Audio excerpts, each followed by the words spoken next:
The Protectors of the Wood Adventure Series, Abby and Wendy. A story about a group of teenagers who unite to save the forest and the secrets of Hidden Valley. In despair and with her plans in ruins, Abby flees through the forest to the hidden house of her godmother, Wendy. Wendy helps Abby see different points of view and initiates her into the secrets of the underground world. She accepts her mission and joins a global movement to ban fossil fuels.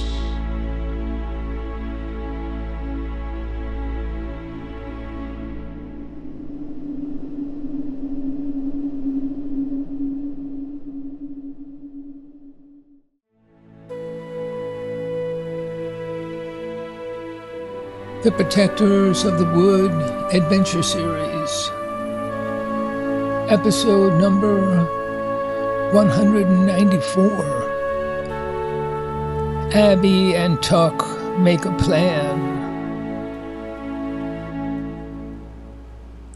Abby explained her fear that her interview with Sarah might turn into a circus, and her intuition that a sound recording of prepared questions and answers would satisfy no one. Go ahead and eat. I want you to listen, not talk. Now, let's assume that your misgivings are correct. Sarah will want a video interview. Stephanie and Sule will be unpredictable because they haven't had a chance to learn what to be quiet about. And we'll accept the idea that a rigidly controlled sound recording will provoke a backlash, which, by the way, is already happening full blast in the coffee shop. So you're under pressure to be open, spontaneous, hiding nothing. You have to say things that are authentically you. How can you do that? And will any good come out of it? Do you have anything worthwhile to say? Abby tried to pull herself together. All right. I'll follow this chain of dominoes. It looks like I have to give a spontaneous interview in an intimate setting. And I have to do it alone. Stephanie is the editor's niece, and a room in the church is out. I'll have to do it in the cottage. And I'll have to let Sarah ask any questions she can think of. You have courage, Abby. I think you're right, though it scares me. I don't think Sarah should ask any questions that occur to her. There should be a professional obligation not to expose other people to danger. They should stick to questions about you and avoid forcing you to expose others. Excellent advice. Please, Reverend Tuck, you're a genius, helping me more than I can say, but I'm greedy for more. Okay. One more thought. It might make sense to talk about spirituality and related matters. Let me think that over. It is a good way to avoid having to talk about other people. It doesn't take a genius to see that you'd better clean up and arrange your cottage if you intend to showcase that setting on television and social media, photos in the newspaper, etc. Then, Yes. Oh my God. I'm going. But remember, Sule and Stephanie will arrive around 1 o'clock. I'll meet them and Sarah here in the basement and explain the plan. I'll tell Janet to show them in. And do you think I should walk across the churchyard openly or get to my cottage secretly? Let me see. Well, since you're so good at it, maybe it would be best to keep these reporters in the dark for a couple of more hours. And remember, you don't have to lie about how you left the coffee shop. You can insist that you slid out the back, wanting to avoid attention. Just leave it there. Abby's timer said 11:45. She invisibly found her way one more time around the back of the churchyard to her open back window. Then she spent more than an hour cleaning and organizing her things. She was thinking, In these circumstances, it helps to have very few things. It's a good thing I have no makeup. I don't have the time. It was 12:45. In a few more minutes, she was waiting in the meeting room for her guests. Her heart was beating uncomfortably fast. Her mind had gone blank. Stephanie and Sule arrived in an unusually restrained mood. They had seen the anger of the press and felt the tension of the occasion.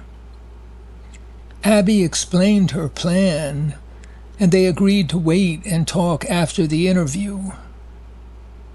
In fact, they were obviously relieved to avoid the situation. It can't take forever to do this. Abby felt like she was about to have a medical procedure or race in the Olympics against people way faster than her. Time seemed to slow down, as if a trauma were taking place. And then Sarah and 3 companions, carrying their equipment, made plenty of noise tromping down the stairs. Thanks for having us. Sarah was overflowing with excitement and enthusiasm. She introduced her sound and camera and lighting people, 2 men and a woman in their late 20s. They stood like soldiers, waiting for orders. We'll set up anywhere you like. We'll cross the yard and do the interview in my cottage. I've decided it's better to use that intimate space. And Sule and Stephanie will meet us later. People seem to think I hide all the time. Well, this is my answer. In your cottage? I think that's a great idea. But I must say, those poor journalists outside the gate are eaten up with jealousy. I don't know how you'll handle them. They are pissed. But what can we do except keep out of their way?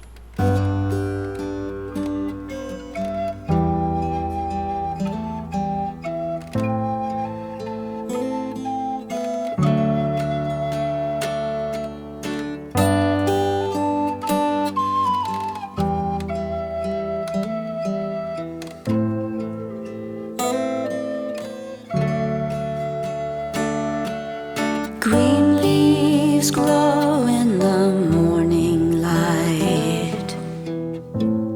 Blackbird on the wing. Sunlight glows in a great halo. It's our golden ring. I feel you all around me,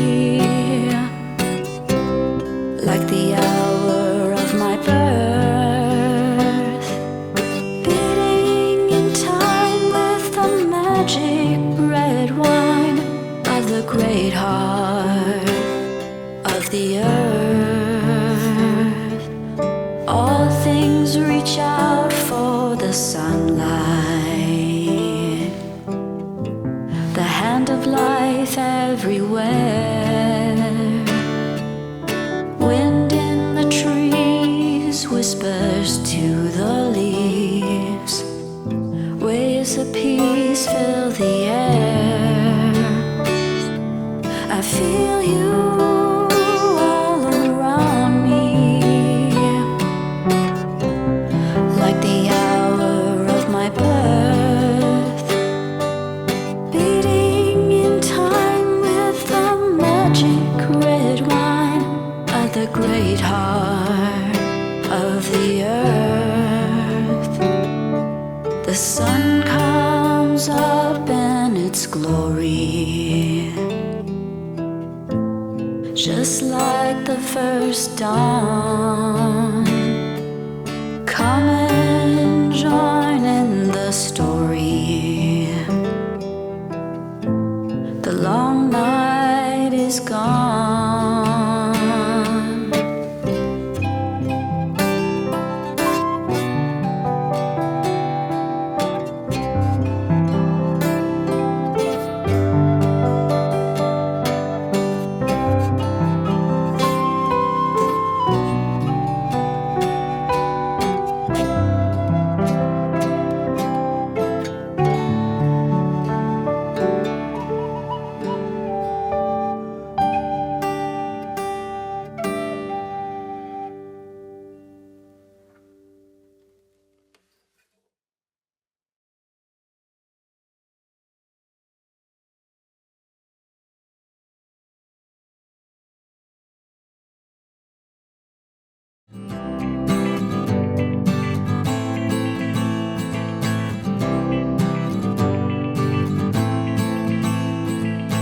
Trillions of living things are everywhere around. Our lives are all planted deep into this sacred ground. There's everything to love and everything to fear. It's planet Earth in the universe and nature lives here. It's planet Earth in the universe and nature lives here. It's planet Earth in the universe and nature lives here. It's planet Earth in the universe and nature lives here. And nature lives here.